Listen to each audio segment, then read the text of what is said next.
అరవకు. గోడకి గోడెక్కొచ్చావా? ప్రేమించే కళ్ళకి గోడలు ఊడలా అనిపిస్తాయి, రాళ్ళు తాళలా కనిపిస్తాయి. లక్ష్మి రా బావా, కూర్చో. అయ్యో, రాక రాక మొదటిసారి మా ఇంటికి వచ్చా. నీకు సరిగ్గా మర్యాదలు చేయడానికి కూడా వీలు లేకుండా కాసిన మధ్య తెచ్చిపెట్టినా. వద్దు, కింద వాళ్ళకి అనుమానం వస్తుంది. నాకని చెప్తేస్తానుగా. వద్దు లక్ష్మి, నేను ఇక్కడ నుండే ఈ కాసేపట్లో నువ్వు ఒక్క క్షణం కూడా నాకు కనుమరు కావడానికి వీల్లేదు. మనం విడిపోయే ముందరి చివరి కలయికేది. శాశ్వతంగా కలిసి ఉండటం కోసం మనం తాత్కాలికంగా కొన్నాళ్ళు విడిపోవాలి లక్ష్మి. నీ మాటలు నాకు అర్థం కావడం లేదు బావా. నిన్న హరేవన్నాడు, గుర్తు చేసుకో లక్ష్మి. నవమి నాటికి నీ మైనారిటీ తీరిపోతుందన్నాడు. ఈ విషయంలో నేను ఎంతో ఆలోచించాను. నీ మైనారిటీ తీరిన మరుక్షణం నుంచి మన ఇద్దరిని ఆ ముక్కోటి దేవత ఏకమైనా దూరం చేయలేరు. కానీ ఈ లోపం మనం ఇలా కలుస్తుంటే మన కలయిక గిట్టని పెద్దలందరూ ఒక్కటే ఏదో అడ్డుగాడు కట్టాలని, అభ్యంతర పెట్టాలని ప్రయత్నిస్తారు. అందుకని నేను మా ఊళ్ళో, నువ్వు ఈ ఊళ్ళో ఉంటే ఒకరినొకరు చూసుకోకుండా ఉండలేం. పోనీ నవమి దాకా మనం కలుసుకోకుండా నిగ్రహించుకుందామంటే మన మనసులో మన మాట వినవే. ఏం చేద్దామంటావు ఇప్పుడు? వచ్చే అష్టమి దాకా నేను ఎక్కడికో విడిపోతా లక్ష్మి. ఎక్కడికి? ఎక్కడికో చోటికి. నేను గట్టిగా అరిచినా నా పిలుపు నీకు, నువ్వు పెద్దగా పిలిచినా నీ కేక నాకు వినిపించినంత దూరానికి వెళ్ళిపోతాను. గడువు పూర్తయ్యేదాకా తిరిగి రాను. నరాల్ని దహించేసి ఆ విరహ బాధని ఏదో రకంగా సహిస్తాను, భరిస్తాను. అంతవరకు నిన్ను చూడకుండా నేను ఉండలేను బాబా. నా వల్ల కాదు. ఇలా చెప్తున్నానే కానీ నేను మాత్రం ఉండగలనా?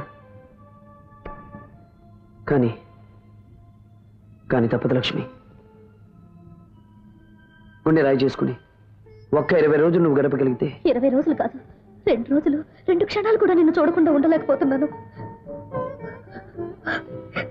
నన్ను ఎక్కడికి వెళ్ళకు బావా, నీకు దండం పెడతాను. ఎక్కడికి వెళ్ళకు. పిచ్చిదానా, నిన్ను వదిలి నేను ఎక్కడికి వెళ్తాను? నన్ను చూడాలనిపిస్తే ఒక్కసారి కళ్ళు మూసుకో. ఆ మూతపడ్డ లేత కళ్ళ నిండా నేను కనిపిస్తాను. అలాగైతే 20 రోజులు కళ్ళు మూసుకుని గడిపేస్తాను బావా. లక్ష్మి, వస్తున్నాను, బట్టలు మార్చుకుంటున్నాను. ఇక నేను వెళ్ళొస్తా లక్ష్మి. వెళ్ళక తప్పదంటావా? తప్పకుండా వెళ్ళాలంటాను. వెళ్ళినా త్వరలోనే మళ్ళీ వస్తాను కదా. ప్రేమకి నిర్వచనం చెప్పిన శ్రీకృష్ణుడు పుట్టిన అష్టమి నాటి రాత్రి నేను నిన్ను కలుస్తాను.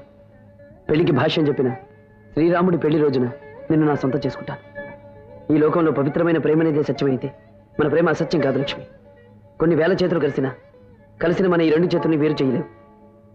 నవమి నాడు ఈ హరి కాదు, ఆ హరి అడ్డుపడ్డా మన పెళ్లి జరుగుతుంది, జరిగి తీరుతుంది.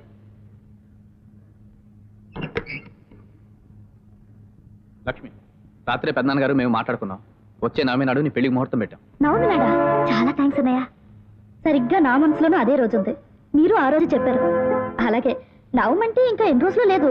కానివ్వండి, పెళ్లి ఏర్పాట్లంటే మాటలా, ఎన్ని చూసుకోవాలి. లక్ష్మి నవమి నాడే చేసుకుంటాను. సరేనా? పెళ్లి పని చూడండి బావా.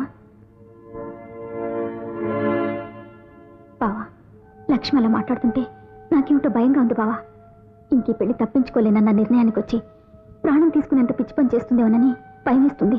లక్ష్మి అంత పిచ్చిది కాదు లత. అది మన చెవులకి తాటాకులు కడుతుంది. ఆ రాజాగాడు ఏదో కొత్త ప్లాన్ చెప్పుంటాడు.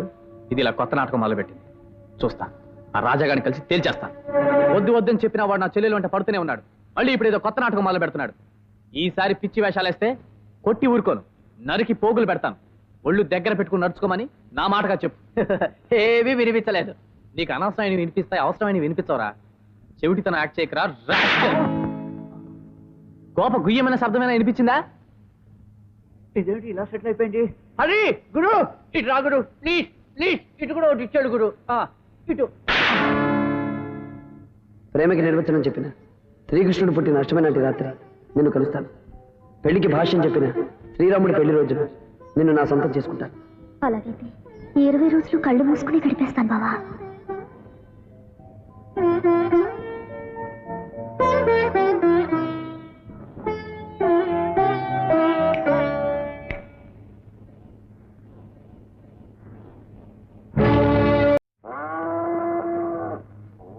నమస్తే అండి.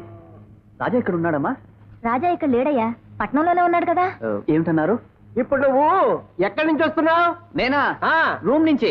రాజా అక్కడ లేడా? ఇక్కడ లేడా? లేదే. అయితే నాకేదో భయంగా ఉందండి. 4 రోజులు